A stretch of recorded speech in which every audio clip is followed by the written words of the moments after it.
It was like another planet, man, like an alien world. The trees were way too big. It's all gray and foggy and rainy all the time, and it's isolated in the middle of nowhere. The longest taxi ride I ever took, like an hour out of town and into the woods, down this tiny road that says private, keep out.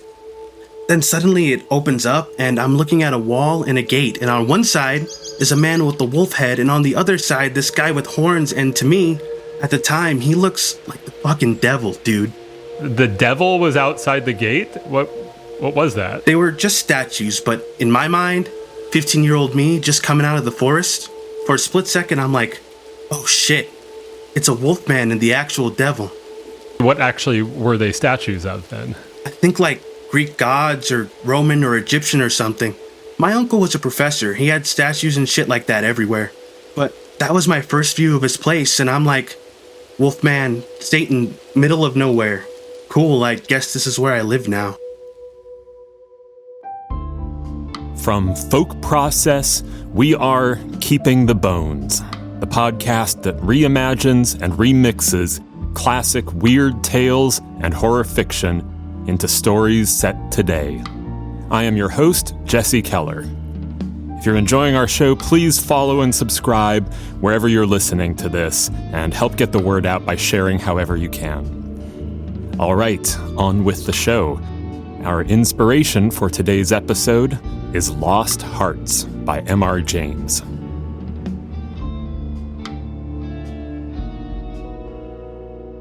Stephen had a tough childhood. His dad wasn't in the picture, and his mom, who struggled with addiction, was only around sporadically. He lived with his grandmother until she passed away when he was 9. Then he bounced around through foster care, group homes, sometimes living on the street. A lot of the times, it was easier to be out on the street with the homies than it was to go back to some of those places with those random-ass adults I didn't know. And, I mean, don't get me wrong, the streets had some fucked up shit too, so I'd go back, run away, then go back and run away again. Yeah. And at some point during that time, you found out that you had this uncle? Yeah, we were midway through one of my cycles. I was waiting to get placed with the new foster family for the third time because I just have a hard time being wanted, I guess. And my caseworker comes in and she told me she had some bad news and some good news. Can you tell me around when that would have been? What year? I was 15, so 2002? Okay, so what was the news that she had for you? Well, I was like, thank God she didn't do the whole thing. Well, which one do you want first? Because I've had other families do that to me before, and it's like, you know, if you're gonna say you don't want me, just say that. So it really meant a lot to me that she just hit me with it, like, be straight with me, you know? And so the bad news was that they found my dad and he's dead. How'd you feel about that? To be honest with you, I didn't really give a damn. I mean, I didn't even know him. He was just some dude, you know? Okay, and what was the good news? So it turns out my dad had a brother, a man I've never heard of in my whole life, some guy named Uncle Abney. And when they told my uncle that my dad had a son, he said he wanted to adopt me. So that's how Stephen ended up leaving Southern California and flying to Eureka in the far north of the state, and taking that long cab ride out into the ancient redwood forests outside of town.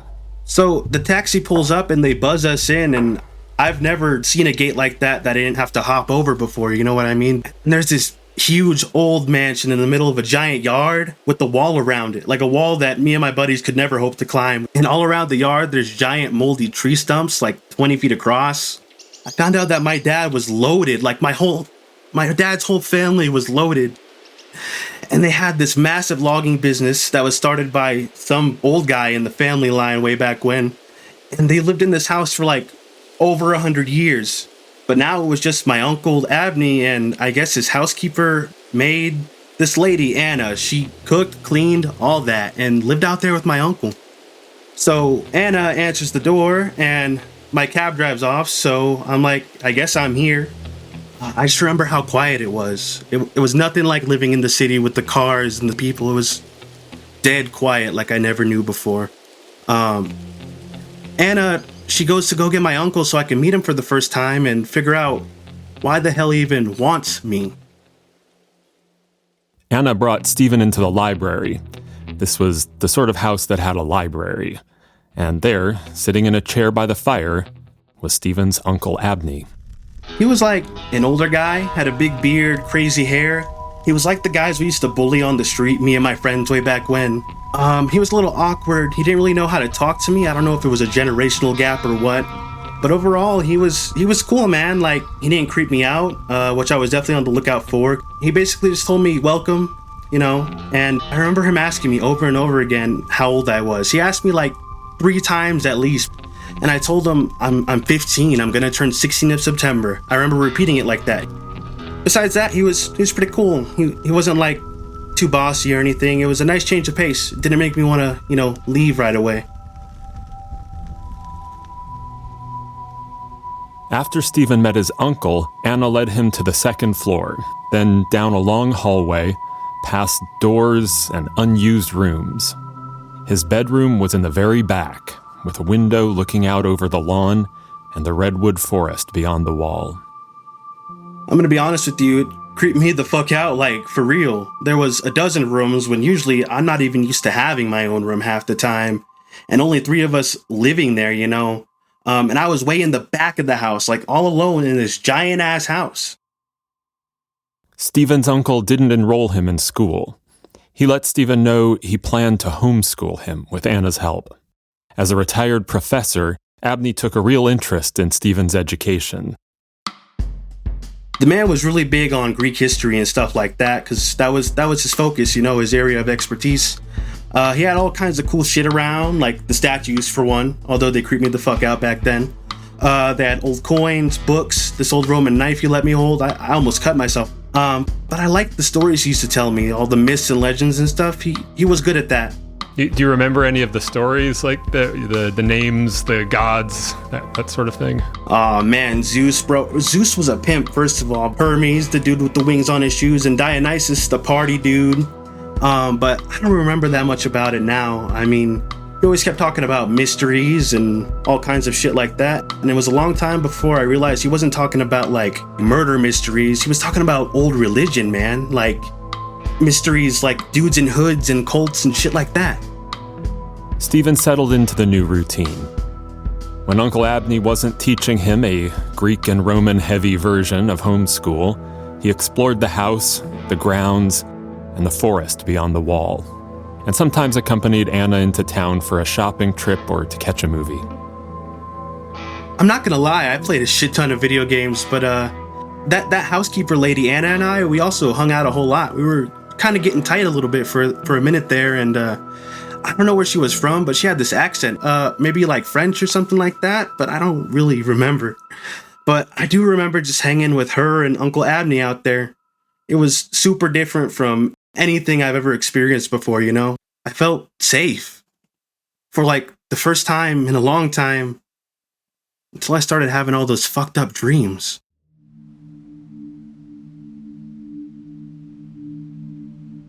When did you start having, like, how long after you got there did you start having the dreams? It was probably after like a month. I dreamed I was in the hall outside my room. A couple doors down, there was this bathroom, which was not like a functioning bathroom. The door was always locked. It was locked in your dream, or was locked in real life?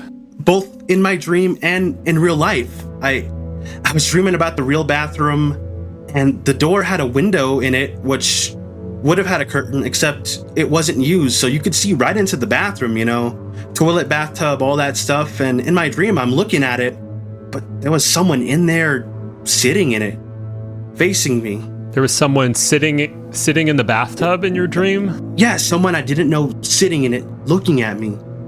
And what did they look like? They look super thin, like dead person thin, and it's just this thin, cold, crinkly looking mummified person with teeth. There was no lips, it was just gums, and they somehow still had a grin. It was disgusting.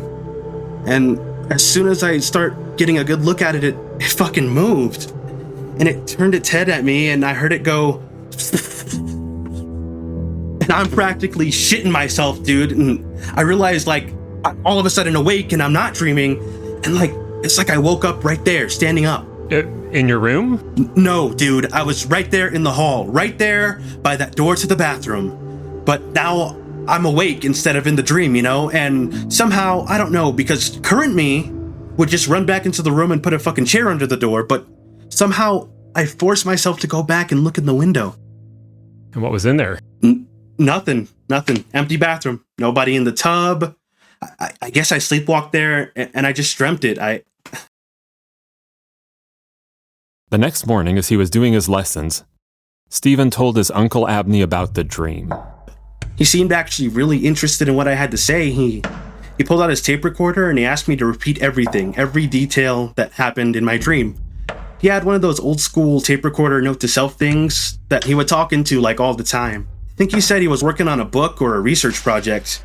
This one time, I overheard him as he was making a note. I don't think he knew I was there, and he said something about the other boy during his stay, and that's all I heard.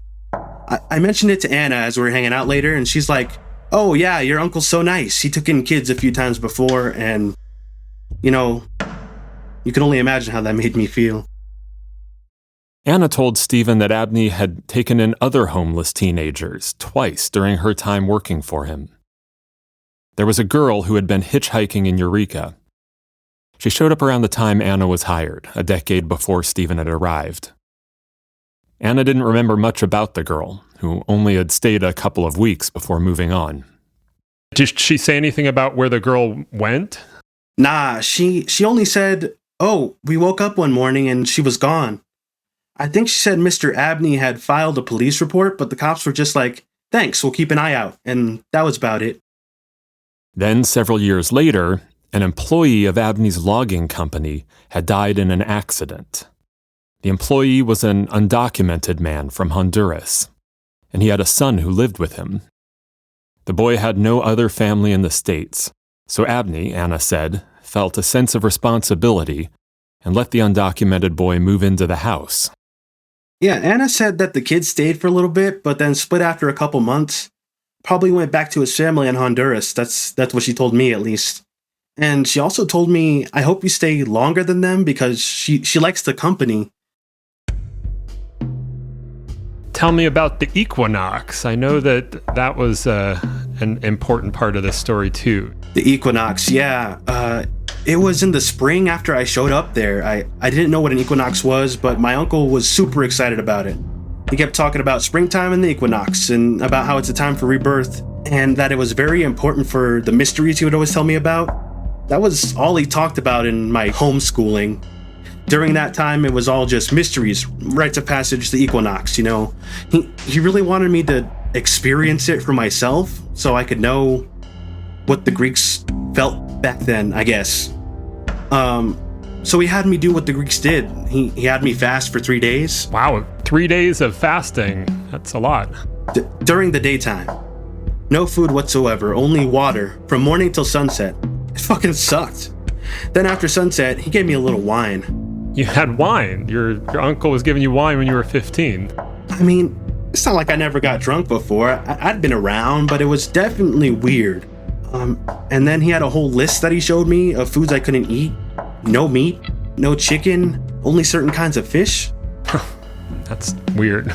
Yeah, and it was around that time that my dreams got worse, but in the daytime, I couldn't seem to remember anything, but I also remember that I couldn't sleep the night before, and it was like a cycle of waking up covered in sweat, just completely terrified, but having no idea why. Anna did all the laundry for everybody, and one day, she came to me and she was like, "What happened to your pajama shirt?" I'm like, "What are you talking about?" It had all these tears in the front, like all over the left side, and it looked like there was claw marks all over the shirt. Like I got mauled by a wild animal out there in the forest. I can't remember how that happened. And it was right after that, on that same day, that I heard that shit in the basement. Abney's house had a huge basement full of boxes, crates, a wine cellar, stacks of old books that wouldn't fit in a library. Abney made it very clear that Stephen wasn't allowed down there. So I go down there and it's creepy as fuck. Dusty, all kinds of weird stuff. I'm just like looking around, exploring, and I'm way in the back. And I hear this scritch, scritch, scritch coming from an old chest. A trunk way in the back. I thought maybe there was rats in it, and then I hear a psh, psh, psh, and I'm like, what the fuck? And I go closer and I put my ear by the trunk and I hear psh, psh, psh, psh, and I'm like, what the fuck? And I jump back. It was whispering. I swear, like a real human voice whispering.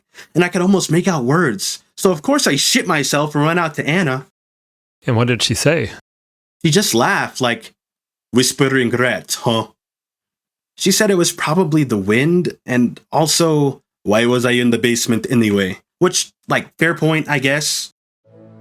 The vernal equinox was on March 20th, 2002. It was a Wednesday, but that morning, Anna had told Stephen that Abney had said he was very busy and that there would be no homeschooling that day. Yeah, so I was just going for a walk outside the wall. It was windy and there's like branches and leaves all over the fucking place, and I remember thinking they look like people being blown through the air trying to grab onto something.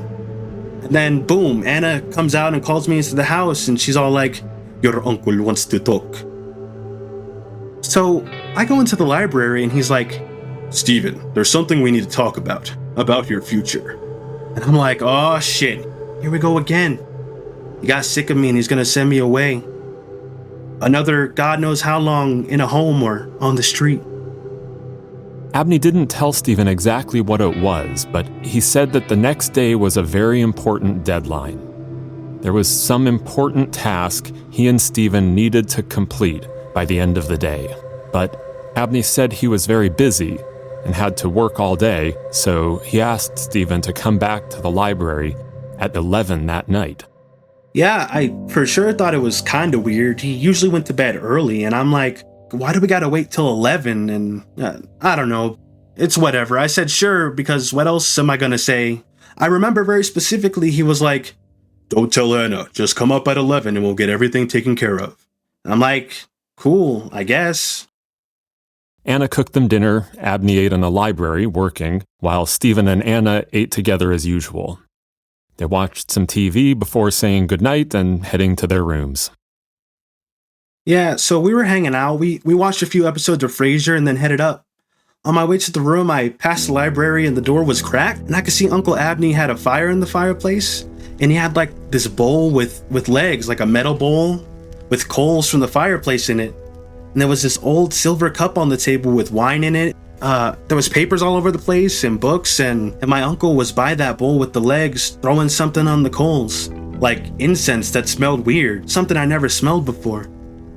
He didn't notice me peeping through, so I just passed right by him and went upstairs. Stephen went to his room and watched TV, waiting for the appointed time. Eventually, the wind outside had died down. I'm pretty sure I was watching some kind of scary movie, but I was already feeling pretty scared, and then I heard a sound, like a high crying sound, and it wasn't like something related to wildlife. It was like a really high-pitched crying sound, so I paused whatever I was watching, and then I heard it again, like another high-pitched noise, and it was really starting to freak me the fuck out. So I go to my window, because that's where I think I'm hearing it from, and right outside, I see two kids. There were two kids out there?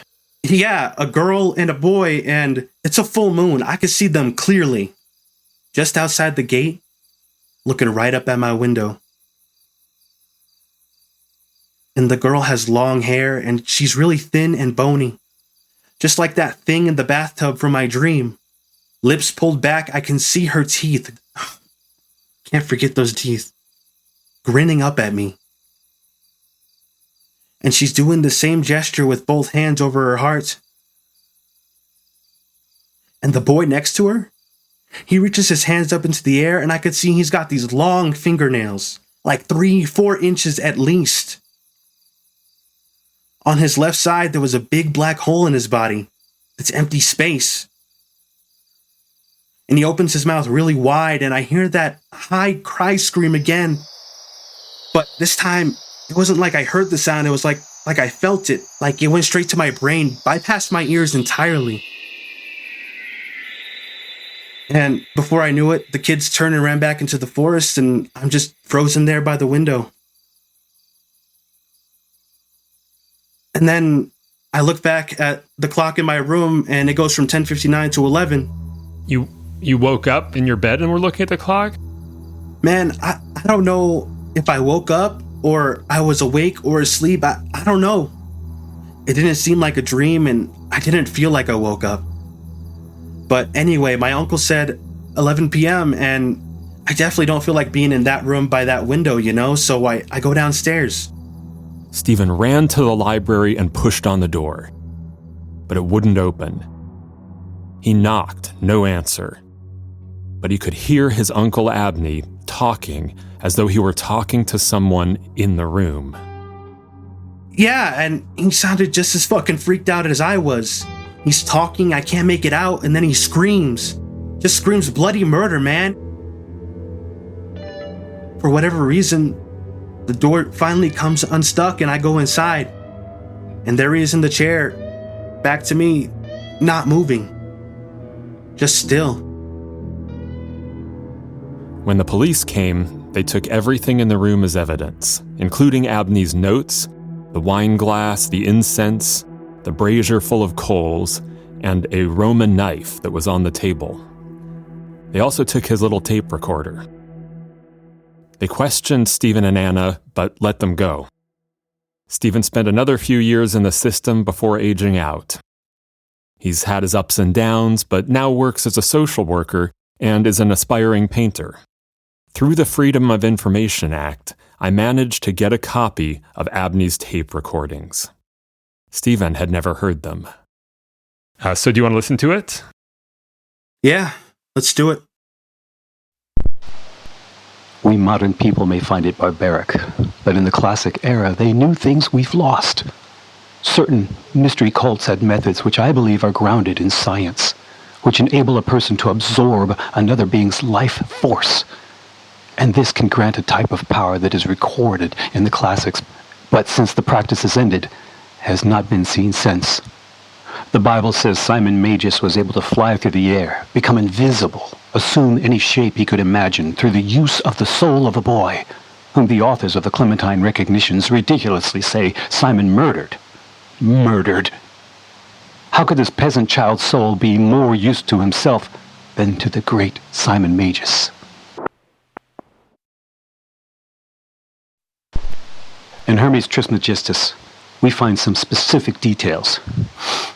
He writes that what are needed are the hearts of no less than 3 youths, none beyond the age of aphabia, which Aristotle puts at 17 or 18 years, and Livy sets at 16. The power gained in this manner can transcend even death itself.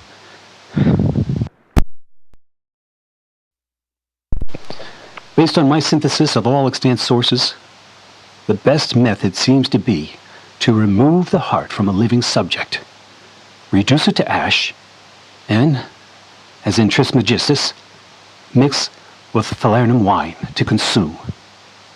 I think a good tonic port will work just as well.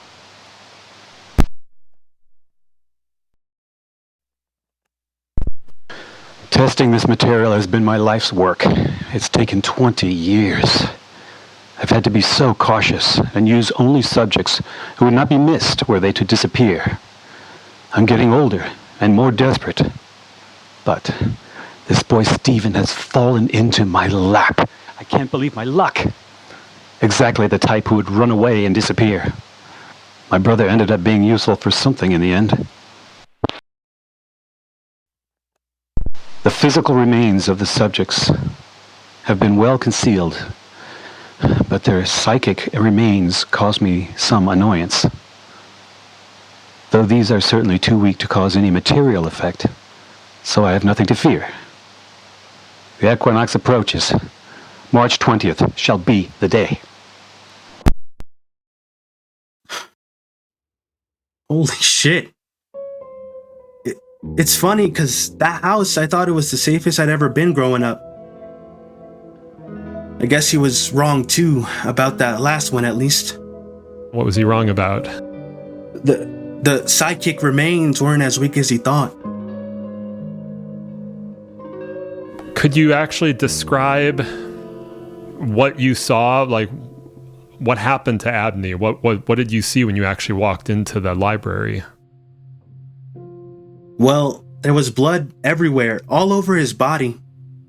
Not on his hands or the knife, but all over him and the floor. His left side was torn wide open, had a huge hole, and I could actually see his heart. I watched it squeeze out one last time and then stop for good.